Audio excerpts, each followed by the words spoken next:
السلام علیکم ورحمۃ اللہ وبرکاتہ۔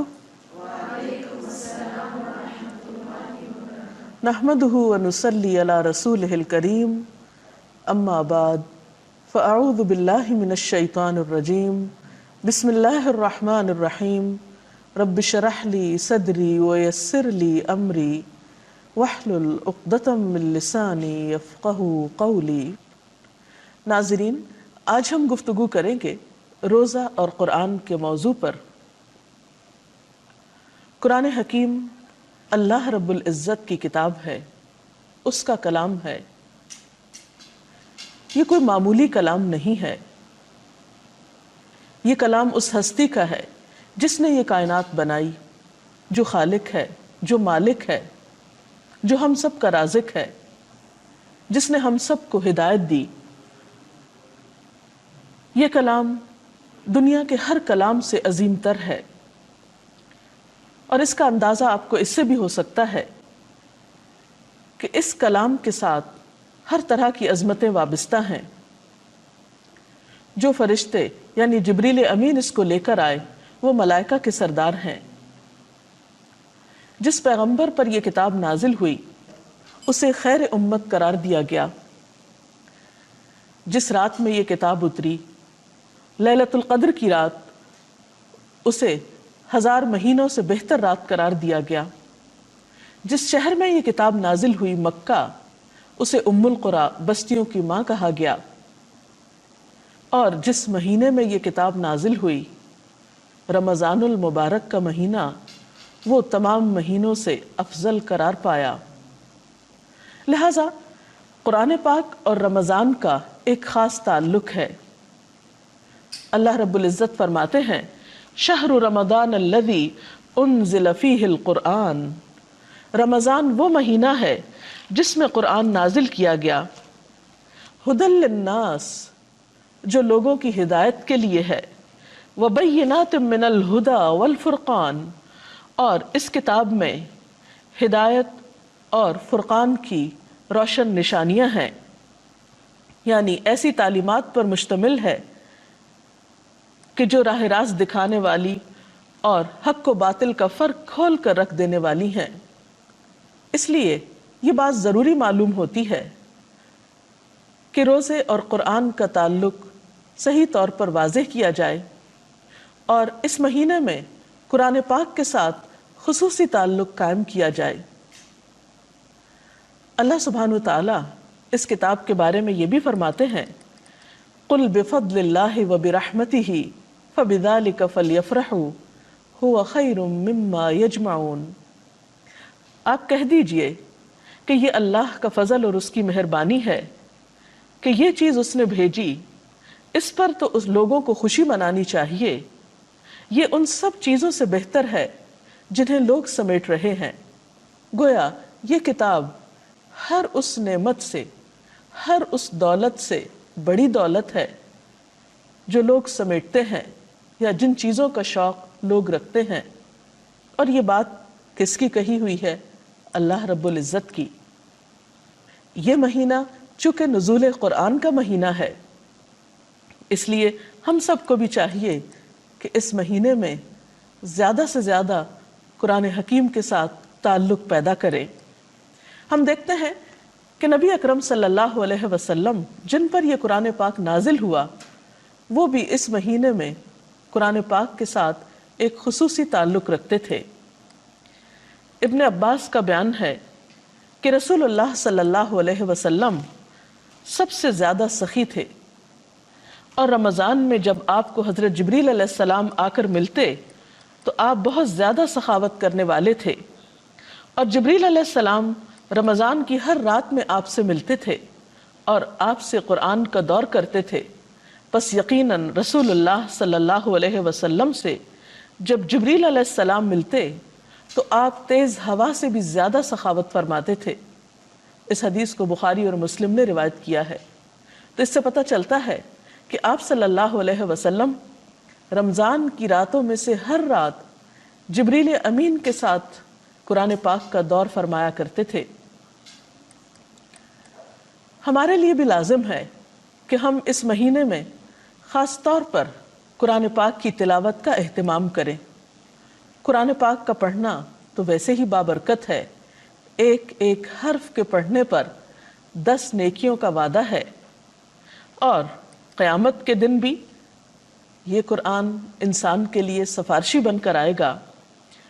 حضرت ابو امامہ سے روایت ہے، کہتے ہیں کہ میں نے رسول اللہ صلی اللہ علیہ وسلم سے سنا، آپ نے فرمایا قرآن مجید پڑھا کرو، کیونکہ وہ قیامت کے دن اپنے پڑھنے والوں کے لیے سفارشی بن کر آئے گا۔ گویا یہ کتاب قیامت کے دن ہمارے لیے سفارش کرے گی، اور اس کتاب کا پڑھنا ہر طرح سے باعث برکت ہے، خواہ ناظرہ پڑھا جائے، زبانی پڑھا جائے، ترجمے کے ساتھ پڑھا جائے، روانی کے ساتھ پڑھا جائے، یا اٹک اٹک کر پڑھا جائے۔ کوئی بھی شخص جو اس کتاب سے تعلق رکھتا ہے وہ خیر و برکت ہی پاتا ہے، اللہ کی رحمت کا مستحق ہوتا ہے، اور کسی طرح بھی نیکی اور اجر سے محروم نہیں ہوتا۔ ان عائشہ قالت قال رسول اللہ صلی اللہ علیہ وسلم الماہر بالقرآن مع السفرة الكرام البررة والذي يقرأ القرآن ويتتعتع فيه وهو عليه الشاق له اجران، متفق علیہ۔ حضرت عائشہ رضی اللہ تعالی عنہا بیان فرماتی ہیں کہ رسول اللہ صلی اللہ علیہ وسلم نے ارشاد فرمایا کہ قرآن کا ماہر قرآن کے لکھنے والے معزز اور پاکیزہ فرشتوں کے ساتھ ہوگا، یعنی جو بہت عمدگی کے ساتھ قرآن پاک پڑھ سکتا ہے، اور جو شخص قرآن مجید کو اٹک اٹک کر اور بڑی مشکل سے پڑھتا ہے اس کے لیے دوہرا اجر ہے۔ یہ ہے اللہ سبحانہ وتعالیٰ کی رحمت، وہ انسانوں کی کوشش کو دیکھتا ہے، اس کی قدر کرتا ہے۔ ایک شخص کوشش کے باوجود اگر زیادہ نہیں بھی پڑھ پاتا تو اس کے لیے دگنے اجر کی خوشخبری سنائی گئی، تاکہ کوئی بھی شخص اس سعادت سے محروم نہ رہے۔ آئیے ہم دیکھتے ہیں کہ حضور صلی اللہ علیہ وسلم قرآن پاک کس طرح پڑھا کرتے تھے۔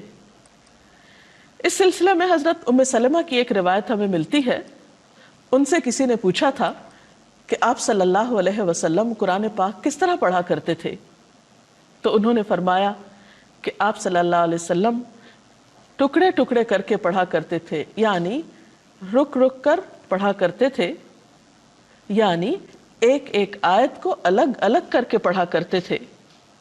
مثلا آپ الحمدللہ رب العالمین پڑھتے، پھر ٹھہر جاتے، پھر الرحمن الرحیم پڑھتے، پھر توقف فرماتے۔ گویا قرآن پاک کو اس کا حق دے کر پڑھنا زیادہ بہتر ہے۔ اس کے علاوہ یہ بھی ضروری ہے کہ قرآن پاک کو خوش آوازی کے ساتھ پڑھا جائے۔ اللہ تعالیٰ نے ہر انسان کے اندر اچھی آواز کے ساتھ پڑھنے کا ایک شوق رکھا ہے۔ ہم مختلف چیزیں اچھی آوازوں کے ساتھ پڑھتے رہتے ہیں، عموماً شعر و شاعری میں ہم اپنی اچھی آوازیں استعمال کرتے ہیں، لیکن اللہ کا کلام اس کا زیادہ مستحق ہے کہ اس کے لیے انسان اپنی بہترین آواز کا استعمال کرے اور اس کے لیے کوشش بھی کرے۔ ایک حدیث میں آتا ہے کہ زینوا القرآن باصواتکم، قرآن پاک کو اپنی آوازوں کے ساتھ مزین کرو، خوبصورت بناؤ، یعنی اس کے لیے شعوری کوشش بھی کی جائے۔ پھر اسی طرح یہ ہے کہ ناظرہ پڑھنے کے علاوہ رات کو نفل نماز میں یا تراویح میں بھی خاص طور پر اس کو پڑھنا یا سننا چاہیے۔ اگر انسان خود زیادہ قرآن پاک نہ جانتا ہو یا اس کو حفظ نہ ہو تو ایسی صورت میں وہ کسی حافظ کے پیچھے کسی مسجد میں، خصوصاً رمضان میں، لمبی نماز پڑھنے کے لیے نماز تراویح میں شریک ہو سکتا ہے، اور ایسا کرنا بہت اجر و ثواب کا باعث ہے۔ حضرت عبداللہ بن عمر رضی اللہ تعالیٰ عنہ سے روایت ہے کہ نبی صلی اللہ علیہ وسلم نے فرمایا، روزہ اور قرآن قیامت کے دن بندے کے لیے سفارش کریں گے۔ روزہ کہے گا، اے میرے رب، میں نے اس بندے کو کھانے پینے اور اپنی خواہشات سے روکے رکھا، لہٰذا اس کے بارے میں میری سفارش قبول کی جائے۔ قرآن کہے گا، اے میرے رب، میں نے اس بندے کو رات سونے سے روکے رکھا، لہٰذا اس کے بارے میں میری سفارش قبول فرما، چنانچہ دونوں کی سفارش قبول کی جائے گی۔ تو اس سے پتہ چلتا ہے کہ جہاں ایک طرف دن کو روزہ رکھنے کا اہتمام کیا جائے، وہاں دوسری طرف رات کو اسے نماز میں پڑھنے کا یا سننے کا بھی اہتمام کیا جائے، کیونکہ یہ دونوں چیزیں انسان کی آخرت کے لیے نہایت مفید ہیں۔ اور اگر کوئی شخص حافظ قرآن ہے اور اس کو اچھی طرح پڑھتا ہے تو اس کے لیے بھی بہت خوشخبری ہے۔ نبی صلی اللہ علیہ وسلم نے فرمایا، جو شخص دنیا میں قرآن سے شغف رکھتا تھا، قیامت کے دن اس سے کہا جائے گا کہ قرآن پڑھتا جا اور بلندی کی طرف چڑھتا جا، اور اسی رفتار سے ٹھہر ٹھہر کر پڑھ جس طرح دنیا میں ٹھہر ٹھہر کر پڑھتا تھا۔ تیری منزل وہ آخری آیت ہوگی جہاں تک تو پڑھتا جائے گا۔ ظاہر ہے کہ یہ سعادت وہاں پر اسی کو نصیب ہوگی جو زبانی قرآن پاک پڑھ سکتا ہو اور پھر اس کا حق بھی ادا کرتا ہو۔ اگر آپ زیادہ یاد نہیں بھی کر سکتے، مکمل طور پر یا پورا قرآن حفظ نہیں کر سکتے، تو بھی آپ کوشش نہ چھوڑیے، جتنا حصہ بھی ممکن ہو یاد کیجیے۔ چھوٹی صورتوں کے علاوہ فضیلت والی لمبی صورتیں بھی اگر کوشش کی جائے تو یاد کی جا سکتی ہیں۔ مثلا اگر رمضان المبارک میں آپ معمول بنا لیں کہ ہر روز صرف ایک آیت یاد کریں، تو آپ دیکھیں گے کہ انشاءاللہ ایک مہینے کے بعد کم از کم آپ 30 نئی آیات اپنے سینے میں محفوظ کر چکے ہوں گے، اور ایسا کرنا کچھ بھی مشکل نہیں۔ اور اگر انسان کچھ بھی حصہ یاد نہیں کرتا تو اس کے بارے میں آپ صلی اللہ علیہ وسلم نے فرمایا کہ وہ شخص جس کے دل میں قرآن پاک کا کچھ حصہ بھی نہیں، وہ ایسا ہے جیسے اجڑا ہوا گھر ہو، ویران گھر ہو، گویا جس میں کوئی بستہ نہ ہو۔ قرآن پاک چونکہ نبی صلی اللہ علیہ وسلم کے قلب مبارک پر نازل ہوا، اس لیے جس چیز سے بھی ہم محبت کرتے ہیں اس کو اپنے دل میں جگہ دیتے ہیں۔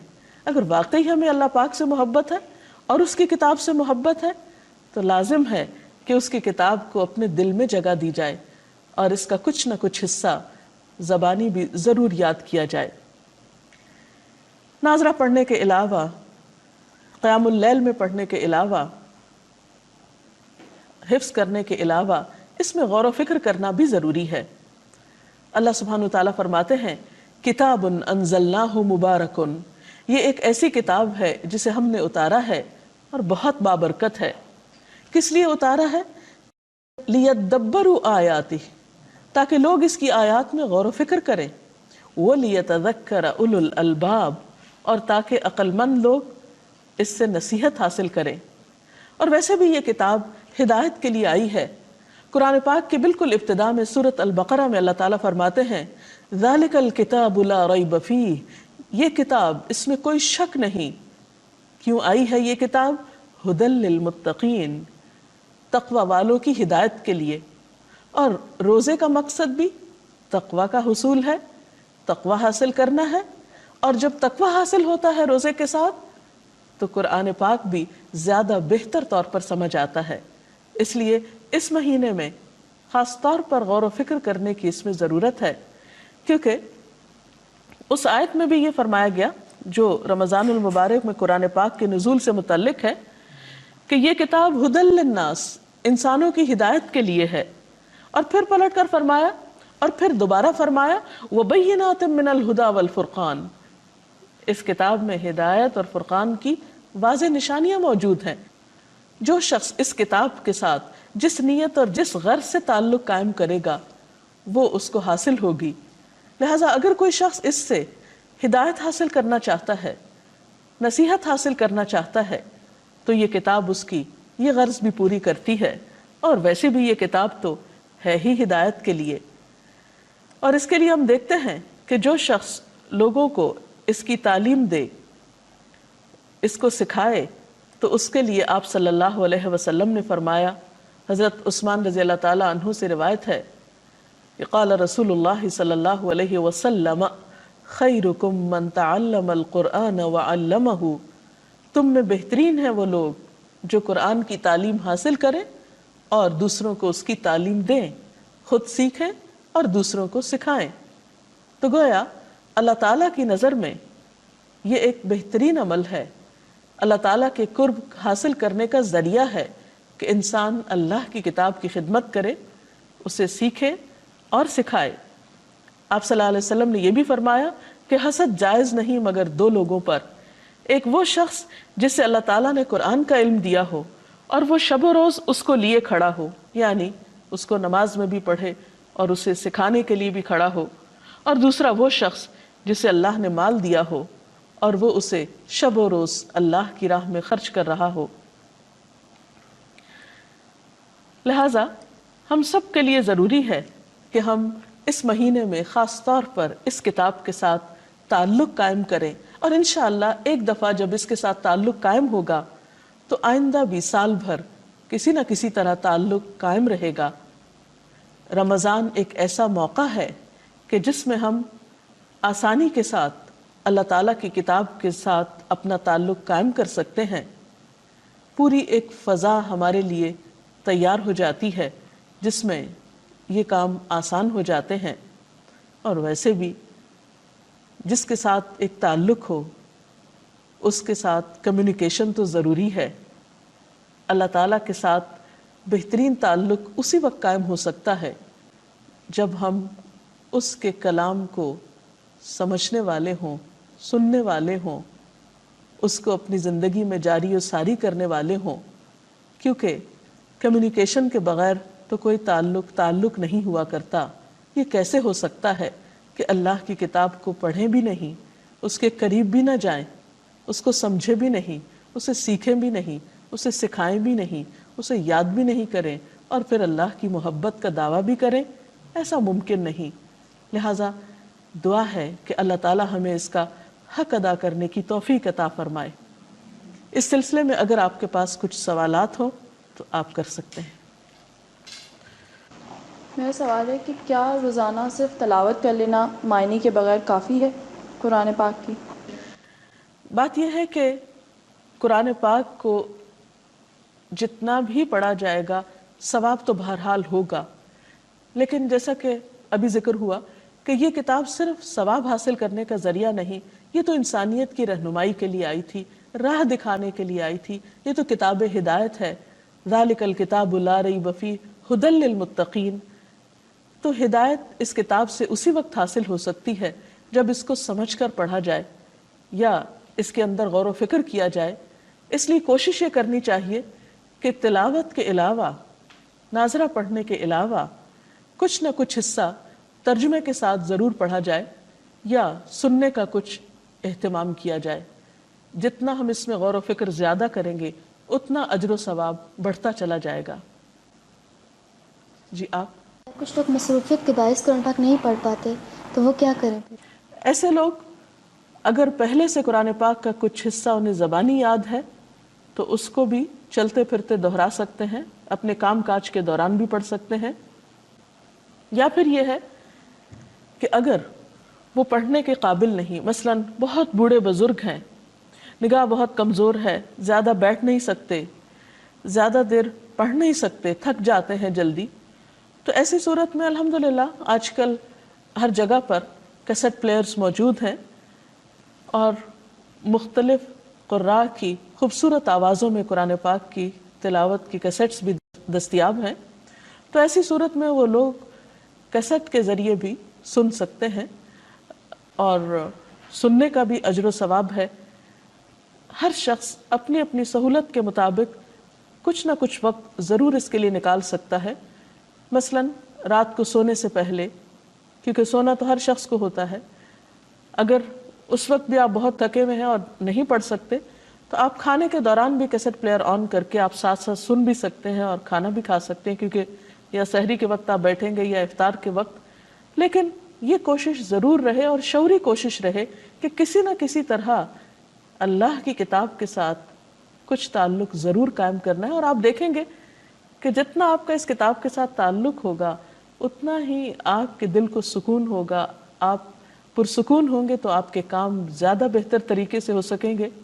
آپ سفر کے دوران مثلاً اگر آپ خود ڈرائیو کر رہے ہیں یا کسی گاڑی میں بیٹھے ہوئے ہیں یا آپ پیدل چل رہے ہیں تو واک مین کے ذریعے یا کسی بھی طریقے سے آپ اس کو پڑھ سکتے ہیں، یا اپنے کام کاج کے وقفوں کے دوران، مثال کے طور پر اگر آپ قرآن پاک کا ایک چھوٹا نسخہ اپنے پاس محفوظ رکھتے ہیں اور جو آپ کو وقت ملتا ہے تو ان بٹوین آپ تھوڑا سا کھول کر کچھ نہ کچھ پڑھ سکتے ہیں. ضروری نہیں کہ آپ پورا سپارہ پڑھیں یا آدھا سپارہ پڑھیں. آپ اگر چند آیات بھی تلاوت کریں تو اس سے بھی آپ بہت بہتر محسوس کریں گے. اس کو ایک ریمیڈی کے طور پر بھی آپ لیں. آج کے دور میں ہر شخص پریشان ہے، دکھی ہے. قرآن پاک باعث رحمت ہے، شفاء لما فی الصدور ہے، سینے کی بیماریوں کا علاج ہے. دل کے اندر اٹھنے والے غم اور دکھوں اور پریشانیوں کے لیے ایک مرہم کی حیثیت رکھتا ہے. دل کے اندر پائے جانے والے غموں اور دکھوں کے زخموں کے لیے ایک مرہم کی حیثیت رکھتا ہے.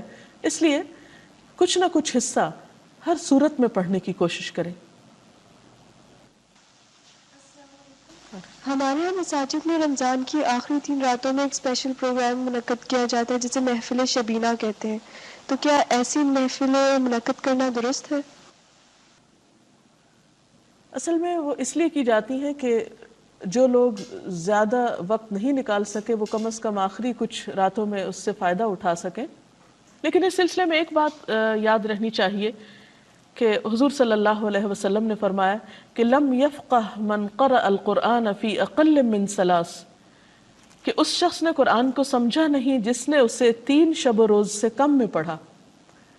یعنی قرآن پاک کو بہت جلدی نہیں پڑھنا چاہیے اور بہت جلدی ختم نہیں کر دینا چاہیے. اس کو پڑھنے کے ساتھ کچھ نہ کچھ سمجھنا بھی ضرور چاہیے. تو اس لیے زیادہ مناسب یہ ہے ہر رات تھوڑا وقت اس کے لیے نکالا جائے. اس کے ساتھ ہی ہمارے آج کے اس پروگرام کا وقت ختم ہوا چاہتا ہے. کل انشاءاللہ تعالی روزہ اور نماز کے موضوع کے ساتھ آپ کی خدمت میں حاضر ہوں گے. اجازت دیجیے. اللہ حافظ.